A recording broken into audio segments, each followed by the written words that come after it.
Colin, 2021 was the year of the EV. What about 2022? What's that going to be? This year is going to be a year of execution, and we're going to see who really has real products and can actually make them. There's a bunch of interesting products that are coming to market, and it's a major transition from a technology perspective that we're expecting here in 2022 from a manufacturing perspective. And so a lot of these traditional OEMs moving into a new technology node, as well as some of these startups that are going to ramp up. And I think that's what we're really watching this year. And certainly Tesla's been a real leader in this and had great numbers in the fourth quarter that signaled to the market that there was some good news coming, but there's a lot of execution coming this year. Rivian shares down more than 15%. That came after the news that Amazon was doing that deal with Stellantis. What does that tell us in terms of the legacy automakers who are gearing up with EVs versus these startups who are trying to just go it from a brand new platform?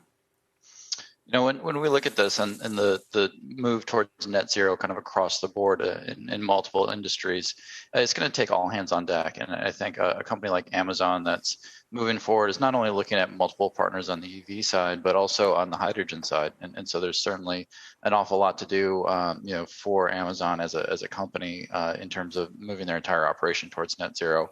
And it's going to take multiple partners. And so we're not surprised by an agreement like that. We are looking at, what Amazon does in their warehouses with a company like Plug Power in terms of moving towards fuel cells with their forklifts and then migrating that out onto the road with various vehicle types. But what about Rivian shares? If you're not surprised by this and you're not surprised to see Amazon doing a bunch of different things, I mean, the Amazon partnership was what people were really counting on with Rivian. Would you buy it down 15% or did it get ahead of itself? So we're not in print on Rivian, and so I don't want to make a recommendation on that stock here.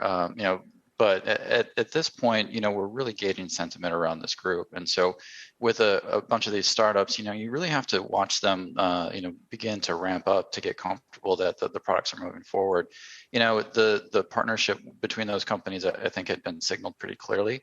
We're not surprised by the diversity of partners that some of these larger companies need, but I think you really want to watch this market as we think rates are really dictating, what's going on with this group. We've seen a pretty healthy increase in the 10-year year to date, and we think that's really what's driving a lot of the movement in the stocks right now. Shepard Smith here. Thanks for watching CNBC on YouTube.